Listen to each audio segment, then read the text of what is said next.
Merci, M. Carnet, de cet exposé très riche et qui va susciter certainement pas mal de questions.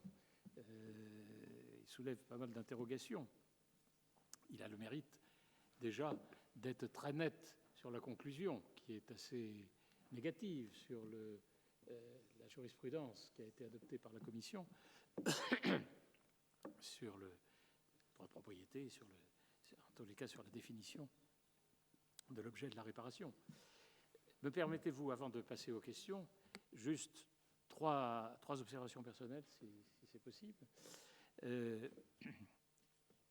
qui sont des observations d'un avocat, mais au surplus un avocat au Conseil d'État et à la Cour de cassation. Alors j'espère que ça ne va pas être trop technique, mais ça me paraît important d'un point de vue général. Le premier, c'est que c'est bien un juge qui est le régulateur institutionnel suprême de la réparation. C'est un juge qui a été désigné pour cela.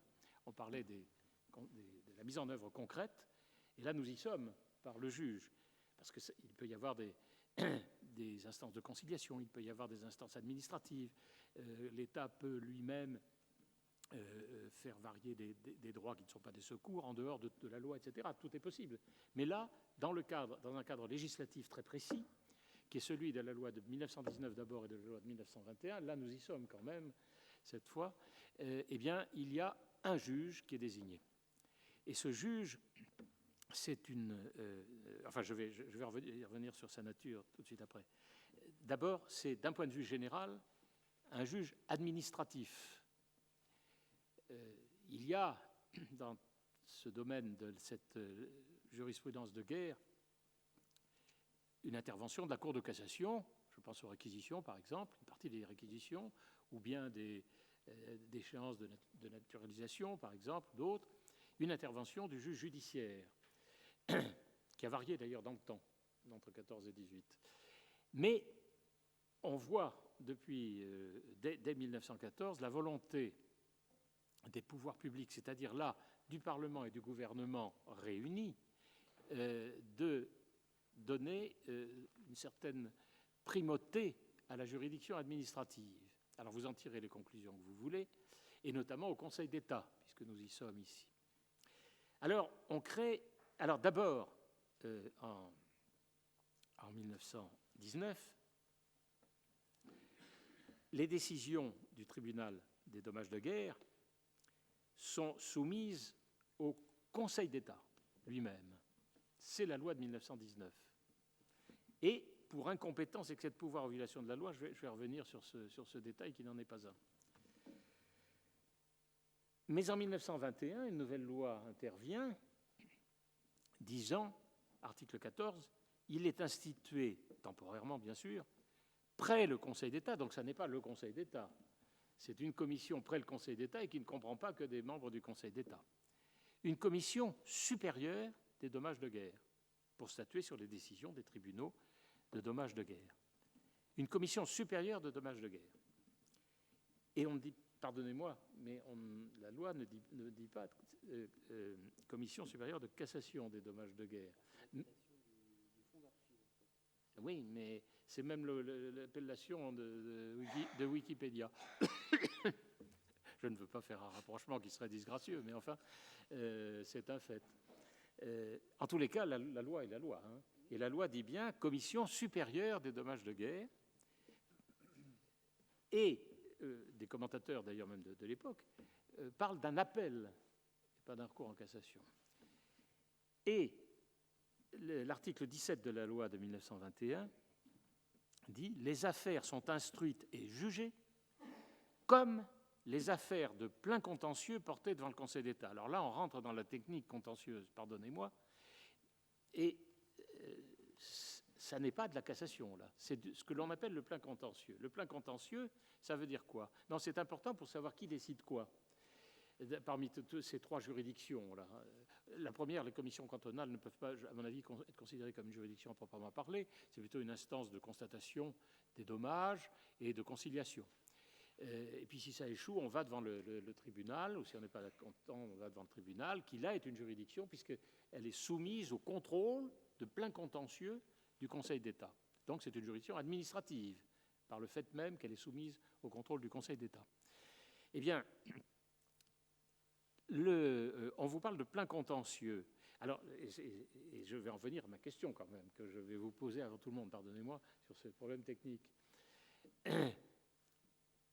Plein contentieux, le cassation d'abord, ça veut dire que le juge de cassation, et nous y sommes ici en plein dans cette maison, puisque la plupart des affaires aujourd'hui sont traitées en cassation par le Conseil d'État, comme la Cour de cassation, et avec les mêmes méthodes, ou à peu près, parce que le Conseil d'État tout de même est un petit peu plus souple dans ses conceptions, c'est son fameux pragmatisme ou réalisme que tout le monde connaît. Alors la cassation, c'est le juge du droit.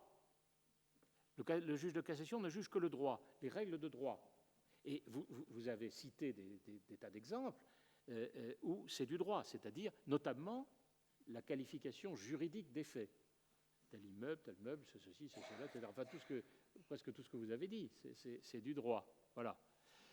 À partir du moment où il ne s'agit pas de constater les faits qui ont été constatés, si c'est un juge de cassation, qui ont été constatés par le tribunal, mais d'apprécier sa valeur juridique de cette constatation de fait et sa portée juridique. Le plein contentieux, c'est différent. Et c'est pour ça que certains commentateurs parlaient d'appel à l'époque, après 21.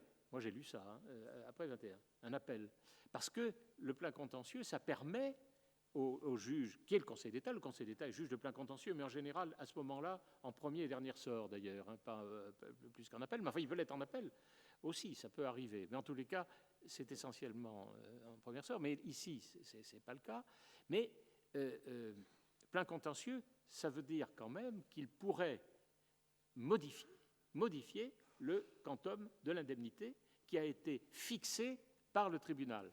Et le tribunal, d'après la loi de 1919, antérieure à 1921, l'article 30 disait « Le tribunal statue sur toutes les questions, tribunal prononce sur la réalité et l'importance des dommages, et il statue sur toutes les questions s'y rattachant et fixe définitivement le montant des indemnités. » Voilà. Alors, donc, en 19, on pouvait dire qu'il y avait de la cassation, puisque les moyens pour saisir, c'était l'incompétence, l'excès de pouvoir, la violation de la loi, c'est-à-dire des moyens de droit pur, pas de fait.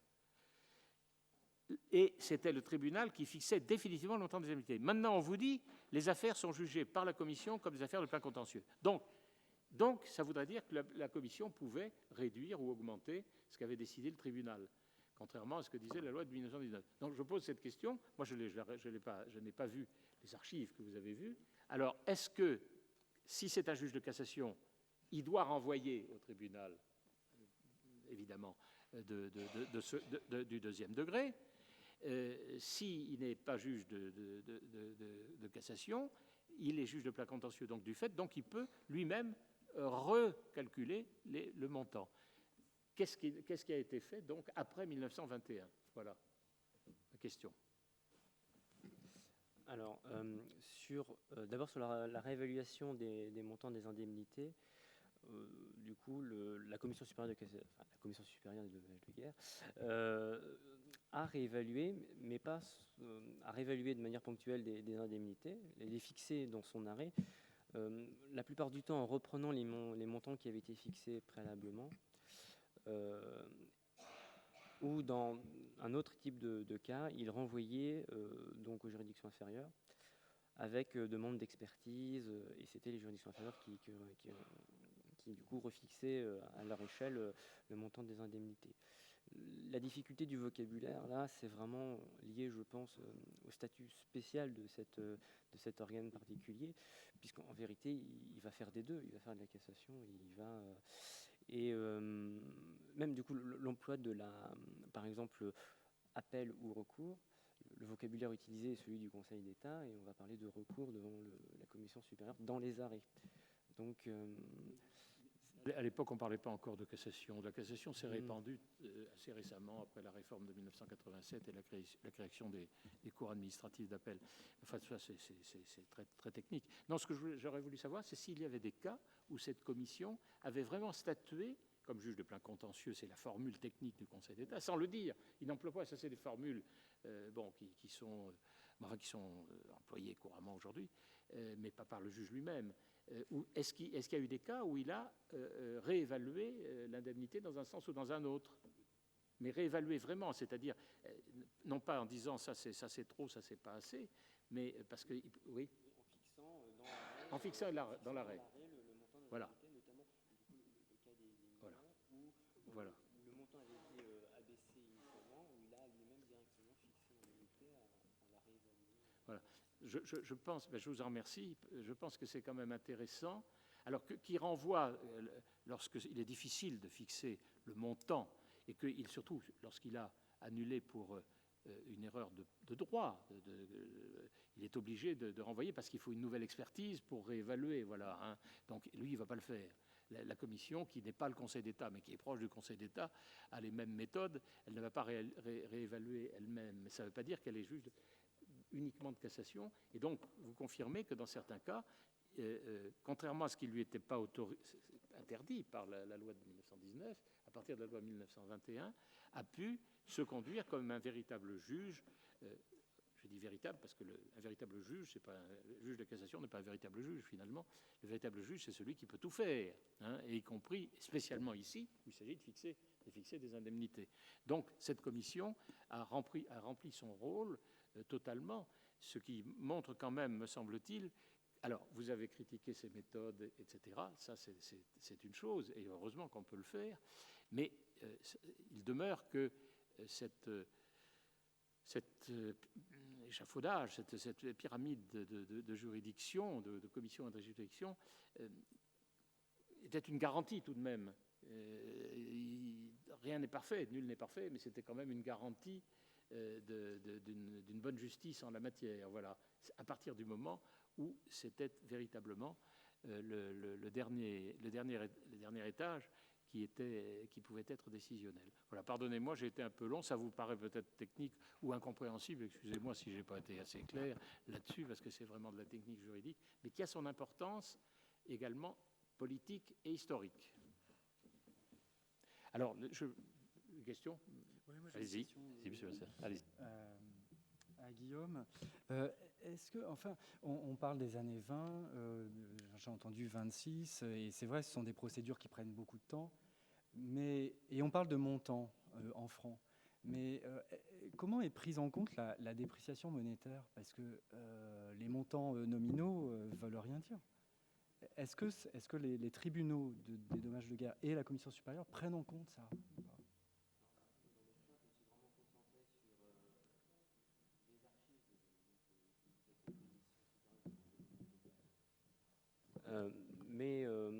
Alors du coup, c'est des éléments qui ne sont pas précisés donc, dans les arrêts eux-mêmes.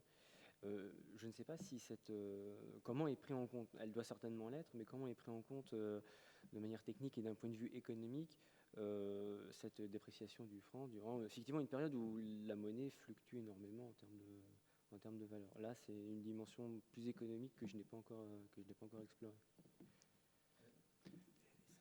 C'est difficile à partir du moment... Pardon. Non, c'est assez difficile à partir du moment où la loi ne prévoit rien, évidemment. Alors, moi, je ne sais pas, pardonnez-moi, c'est cette ignorance qui me disqualifie encore plus, mais il est arrivé un moment où le Conseil d'État a appliqué, pour les questions indemnitaires générales, le Code civil, c'est-à-dire l'application de l'intérêt légal. Tout simplement, voilà. Hein. Alors, oui, non, ça, c'est pas la même chose, non. Mais comment voulez-vous, en l'absence de loi, je ne sais pas comment on peut. Un juge ne peut pas de façon prétorienne, parce que là, on en revient aussi au rôle du juge. C'est que le juge, au fond, vous lui reprochez à la fin, et c'est bien. Je suis très très content. Oui. Oui, parce que le juge, c'est très intéressant à voir dans la jurisprudence générale et les jurisprudences, le Conseil d'État plus exactement, parlons du Conseil d'État, et ici la Commission, c'est un démembrement du Conseil d'État, mais disons les choses telles qu'elles sont, eh bien, il a fait il a voulu montrer pendant toute cette période, et celle qui suit bien sûr, naturellement, c'est la suite, son attachement au respect de la loi. Alors là, nous étions à une époque où la loi, ça voulait dire quelque chose, si vous voulez. Bon, alors je ne dirais pas que ça ne veut plus rien dire aujourd'hui, mais enfin bon. C'était quelque chose de fort important. Hein, et c'était une protection du juge. Donc, il y a l'esprit de la loi. Et la Commission a quand même utilisé l'esprit de la loi dans tous les sens. Voilà. Donc, il est difficile, en tous les cas, de... Alors, le législateur n'est pas... qui a été suivi, me semble-t-il, le plus possible dans son esprit, avec l'idée d'économie des deniers publics, quand même, hein, qui est fatalement réelle. On a parlé des financements ce matin. Mais quand le législateur est clair, non seulement dans le texte, mais dans ses intentions, il n'appartient pas à un juge suprême de modifier la loi. Il peut créer dans un sens qui est favorable aux administrés d'ailleurs, mais il ne peut pas s'en détacher. Alors après, évidemment, donc on ne peut pas lui faire ces reproches-là. Et là, évidemment, la dépréciation monétaire existe, et plus ça traîne, si on peut dire, plus c'est embêtant, ça c'est certain. Alors, aurait-il fallu prévoir des systèmes de compensation, pour employer un mot à la mode? Je ne sais pas, mais à part l'intérêt légal, je ne vois pas rien d'autre. Mais il me semble que sur la question du coup de cette dépréciation, le juge se réfère souvent à des circulaires, beaucoup de circulaires sur la fixation des indemnités en fonction des valeurs. Et je pense que c'est peut-être par cet instrument-là que du coup ces questions monétaires ont été appréhendées dans la fixation des indemnités au fur et à mesure. Donc avec beaucoup de circulaires très techniques, justement économiques, sur la fixation, les barèmes de fixation des indemnités. C'est sans doute quelque chose à fouiller encore. Oui, deux questions de curiosité sur cette commission et son travail. La première, c'est parce que le président Barthélémy n'a pas osé la poser, mais on mobilise des avocats dans l'instruction de ces dossiers ou pas? Première question. Et deuxième question, on a bien compris que c'était une part du Conseil d'État qui se détachait et qui travaillait ces dossiers. Est-ce qu'on a une spécialisation de certains conseillers sur ces questions-là? Parce que une vingtaine d'années plus tard, lorsqu'on crée la Cour supérieure d'arbitrage des conflits du travail, on a bien une spécialisation, on a un certain nombre des grandes figures de cette maison sur les questions sociales qui sont directement mobilisées. Donc est-ce qu'on le voit dans les archives? Est-ce qu'on le voit y compris dans des archives du secrétariat général ou de la vice-présidence de l'époque du Conseil, choisissant de désigner des gens spécialisés, ou est-ce qu'on ne peut le voir seulement par le nom des commissaires sur les arrêts? Est-ce qu'on a des éléments de cette dimension-là? C'est-à-dire, est-ce que l'institution, au-delà de prendre très au sérieux ces questions ô combien de droit, voit aussi certains de ses membres se spécialiser dans leur instruction? Alors, sur l'organisation de la commission, elle va être structurée en fonction des périodes, d'abord en 3 sections, ensuite 2 sections, et puis avec la réduction de l'activité contentieuse à une seule section. Ces sections ne sont pas spécialisées. Et alors, sur la spécialisation des conseillers d'État au sein de chacune de ces sections, j'avoue que je n'ai pas encore poussé mes recherches suffisamment loin pour pouvoir répondre pleinement à cette question. A priori, je n'ai pas l'impression qu'il y ait forcément de récurrence de noms de conseillers qui siègent en fonction de certains types de dossiers. Juste si je puis me permettre de préciser la question, un des enjeux tout simples qui peut se vérifier avec le tableau consiste à savoir si on mobilise les jeunes auditeurs qui sont habitués à traiter du contentieux ou si on a un certain nombre des grandes figures, président de section, maître des requêtes, commissaire au gouvernement ou conseiller d'État, qui sont directement impliqués pour encadrer. Et dans ce cas-là, éventuellement, est-ce que certains de ces membres n'ont pas eu des fonctions aussi d'administration pendant le conflit? Ça avait été au cœur de notre précédent colloque sur le Conseil d'État et la Première Guerre mondiale. C'est une dimension qui, par rapport à la manière dont le Conseil conçoit ce droit et le travail de cette commission, qui peut aussi être un élément intéressant à côté des questions purement de doctrine juridique. Très bien. Encore une fois, je suis limité par mes 2 premières années de recherche en thèse et je n'ai pas encore pu pousser les recherches encore sur les archives plus techniques et plus internes au Conseil d'État, et ce sera l'un des enjeux effectivement de ces prochaines années de recherche.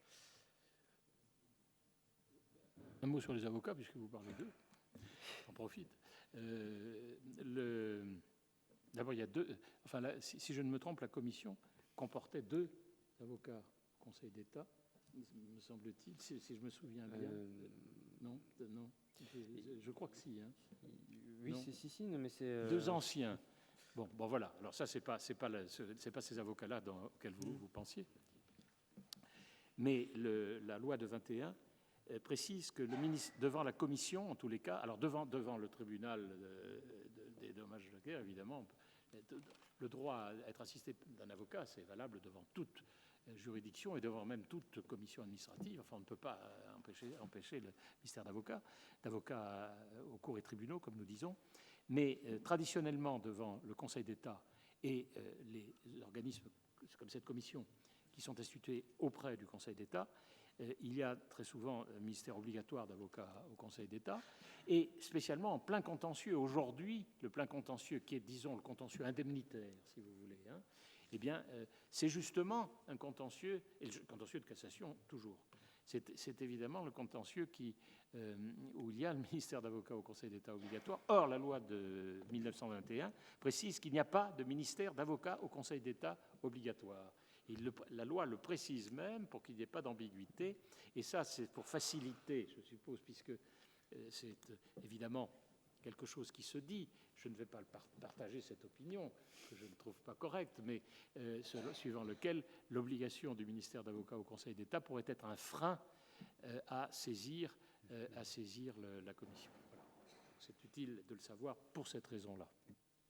Alors, y a-t-il d'autres questions ? Oui, il y a des choses que je n'ai pas très bien comprises dans cette question de la commission, là. Si j'ai bien compris, la commission supérieure s'appelle de cassation à partir de 1921.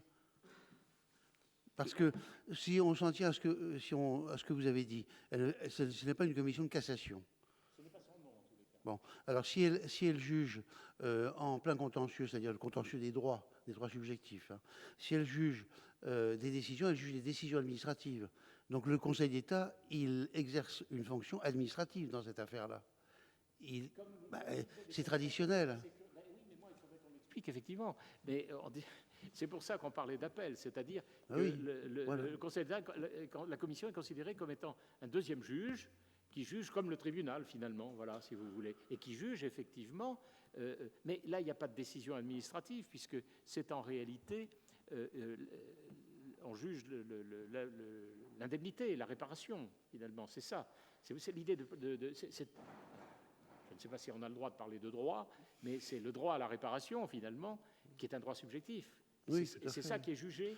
C'est ça qui est jugé, et qui est jugé, non pas par un juge. Si ce n'est pas un juge de cassation, ça ne peut être qu'un juge d'appel. Ça, c'est sûr. Il n'y a pas d'autre solution. Voilà. Mais tout ça, ce sont des termes techniques, enfin, qui sont dans la loi. Hein, voilà.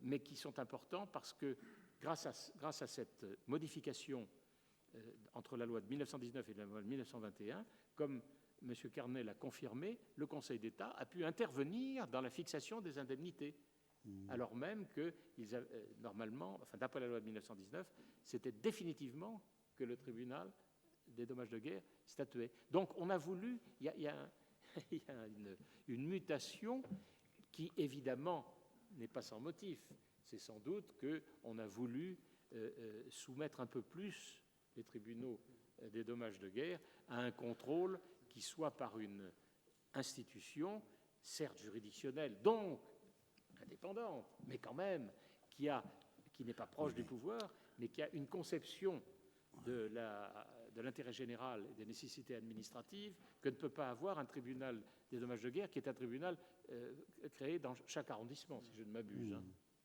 Oui, mais la décision qui est prise là, par la commission, et si elle juge du droit, on va dire, et pas en droit, ces décisions peuvent être soumises à un recours en cassation.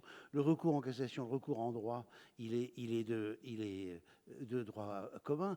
Alors, on est avant l'arrêt d'Ame Lamotte, certainement, mais quand même, je pense que dans les principes traditionnels du droit public que la Ferrière évoquait, il y a le principe qu'il existe toujours un recours en cassation. Ben, le recours en cassation... C'est-à-dire un recours en droit, comme vous l'avez dit, un recours en cassation existe effectivement de manière très très générale aujourd'hui. Il demeure qu'ici n'est pas prévu. Alors c'est un principe général du droit, mais comme vous le dites, qui est intervenu bien après la Deuxième Guerre mondiale. Le Conseil d'État a considéré que le recours en cassation était, en l'absence de texte, un principe général du droit, et c'est grâce à cela qu'il a pu rendre un arrêt fameux, l'arrêt Canal, par lequel, en 1963, il a annulé l'ordonnance du général de Gaulle créant la Cour militaire de justice, qui est liée aux événements d'Algérie. C'était pas rien. Et il l'a créé à partir de rien, c'est-à-dire de tout.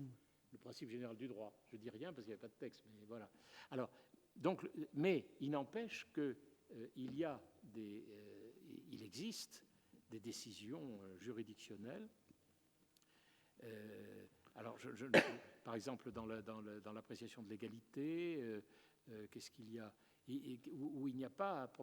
Et des décisions du Conseil d'État en premier et dernier ressort. Il n'y a pas de pourvoi en cassation, tout simplement. Et comme c'est une commission qui est près du Conseil d'État, il aurait fallu prévoir que ces décisions sont soumises au Conseil d'État pour cassation. Là, ça devenait quand même carrément compliqué, et là, on risquait de...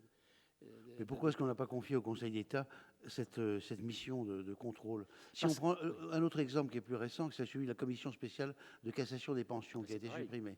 C'est le Conseil d'État qui est déguisé en commission spéciale de cassation, et il est juge de cassation. C'est clair et net. Il est juge de cassation. Et il a voulu être juge de cassation probablement... Enfin, je ne veux pas... Évidemment, je ne lui prêter des intentions qui ne sont pas les siennes, mais en tous les cas, celles des pouvoirs publics, c'est de ne pas trop l'encombrer. Et il y a toute une série de juridictions qui avaient été... dont on avait fait la liste, je crois, exhaustive, j'espère, lors du précédent colloque, justement, des juridictions nouvelles, des commissions administratives, d'ailleurs, et des juridictions, par exemple, pour les pupilles de la nation, ce sont des juridictions, me semble souvenir, et les pensions, c'est effectivement des juridictions, d'ailleurs de la Cour d'appel, qui statue donc en tant que juridiction, avec le Conseil d'État comme juge de cassation. La matière des pensions, c'était considérable, et ça a été considérable, ça existe toujours aujourd'hui, avec une commission spéciale de cassation de façon. Enfin, maintenant, ça a été introduit dans le contentieux général. Hein. Voilà. Enfin, c'est quelque chose de considérable. Et je suppose qu'ici, c'est tout à fait différent. Il y a l'esprit, quand même, de la loi de 1919. Il faut bien parler de l'esprit de la loi de 1919, tout de même, je pense, et de la réparation, qui est qu'elle soit la plus égalitaire et la plus généreuse possible. Hein, voilà, je ne sais plus qui parlait des souffrances qui sont telles qu'elles doivent être réparées avec autant de générosité qu'il y a eu de souffrances, finalement. Voilà. Et les souffrances sont énormes, donc la générosité doit l'être. Moi, je pense que c'est ça. Et là, on n'a pas voulu. Mais de toute façon, pour le Conseil d'État, pour les pouvoirs publics, le juge de cassation, c'est quand même... son rôle est toujours limité. Il est limité. C'est un filtre. Il y a un filtre avant le juge de cassation. Voilà. Il doit pas être encombré. Le Conseil d'État cherche souvent quand même à se désencombrer le plus qu'il peut. Et il y arrive plus ou moins bien. Voilà. Donc je crois que c'est un peu ça, tout simplement. Hein. Et on n'allait pas rajouter encore, parce que évidemment, les gens mécontents font des pourvois. Pas tous, une minorité, mais ils font quand même des pourvois. Voilà. C'est ça l'idée. Mais en tous les cas, je pense que le système était peut-être le meilleur possible à l'époque, je ne sais pas. Voilà. D'autres questions? Madame, pardonnez-moi. C'est pas vous, madame, qui vouliez parler? Ah, pardon. Monsieur, pardon. Oui, bonjour, Patrice Beauvau. J'avais plusieurs questions et puis une petite observation sur la remarque qui a été faite sur la prise en compte de la dépréciation monétaire. Donc, du point de vue factuel, en fait, la dépréciation monétaire, elle a été très sensible en 1919, elle s'est atténuée en 1920-21 et puis elle a repris après. Donc déjà, c'est compliqué. La loi 1919 prévoit la prise en compte de la dépréciation monétaire puisque c'est une valeur de remplacement qui est fixée. Donc la vraie question, ce serait de savoir s'il y a une réévaluation en fonction de la dépréciation monétaire entre la décision de la commission cantonale et celle des tribunaux. Et ça, ce serait une question très intéressante et j'ai rien vu là-dessus. Effectivement, c'est une question qui serait tout à fait passionnante à envisager, notamment du fait de la durée importante des contentieux. Alors, sur les questions, pardon ? Très bien. Vous avez utilisé l'expression d'assurantiel pour les dommages de guerre. J'aurais aimé savoir ce que vous entendiez par là, si cette expression était employée à l'époque, notamment parce que ça pose des problèmes de production de ce que c'est que le risque et l'assurance. Et c'est une question qui est tout à fait intéressante.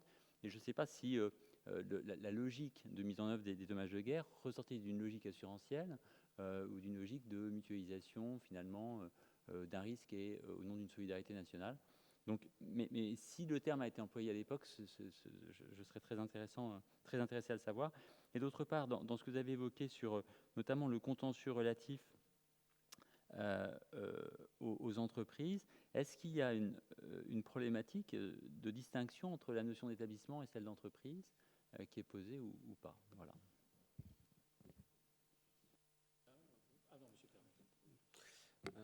Alors sur la question de l'emploi du terme assurantiel, c'est probablement un abus de langage de ma part. Du moins, il n'apparaît pas ni dans les débats doctrinaux, ni dans les débats de l'époque.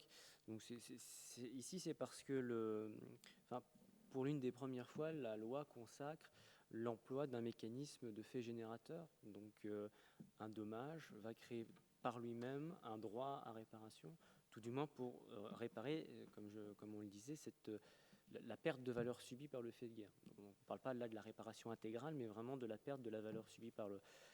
Et il me semble que ce mécanisme-là, qui avait, oui, une motivation politique, a fait évoluer le droit public vers des mécanismes peut-être plus d'État-providence, même si on est très loin encore de parler de ce genre de concept à l'époque, et permet de comprendre l'attitude des parties, des requérants face au contentieux, et principalement des pouvoirs publics qui, face à ce mécanisme qui assure, qui garantit plus exactement une réparation pour cette perte de valeur et pour l'obtention de frais supplémentaires, va chercher à définir des critères plus restrictifs en jouant sur le sens de la loi. Donc c'est dans ce sens-là que j'employais l'expression assurantielle.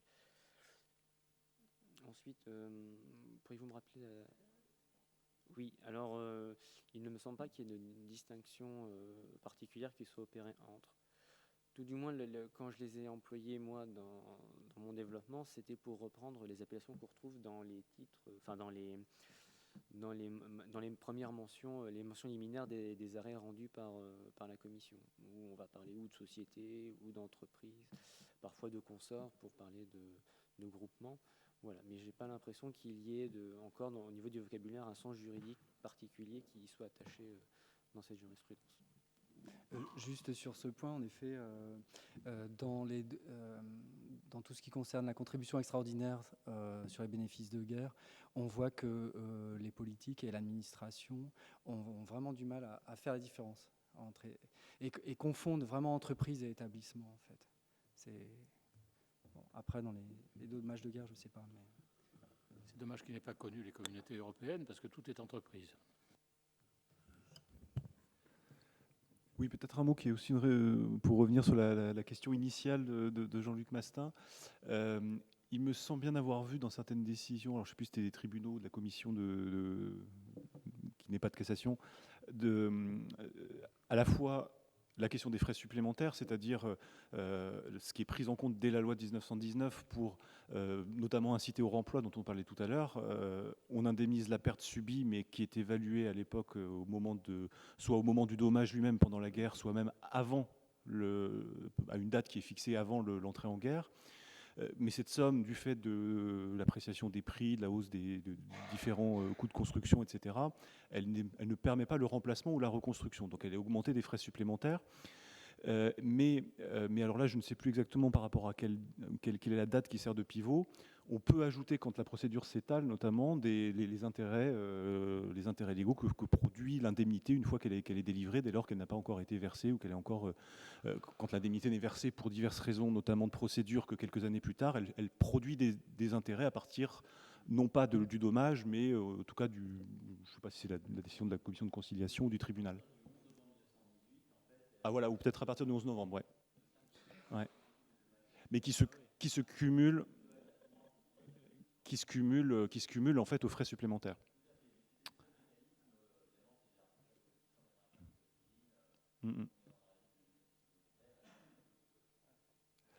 Et alors peut-être une dernière chose, parce que je pense que vous y avez fait allusion tout à l'heure, on voit effectivement circuler et être utilisé, mais alors là sur l'origine de ces documents, ça serait peut-être du coup aussi à regarder du côté des acteurs économiques ou du côté des acteurs de l'assurance, un certain nombre de circulaires ou de cadrages qui sont utilisés par les différents tribunaux, commissions, contrôlés aussi par la commission supérieure, etc., qui déterminent la valeur des frais supplémentaires, plus exactement le coefficient qui doit être appliqué, le coefficient de multiplication qui doit être appliqué pour passer de la perte subie à la valeur totale.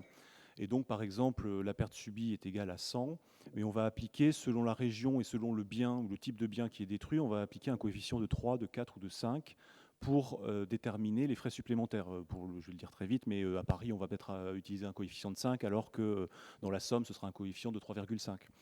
Et par contre, ce qui serait intéressant, c'est de voir un petit peu l'origine de ces coefficients, parce qu'effectivement, ça passe par des circulaires administratives, notamment, à destination des juridictions, enfin juridictions au sens large ici. Mais très souvent, je pense qu'elles sont élaborées en fait en concertation avec des acteurs locaux, des acteurs économiques ou des professionnels.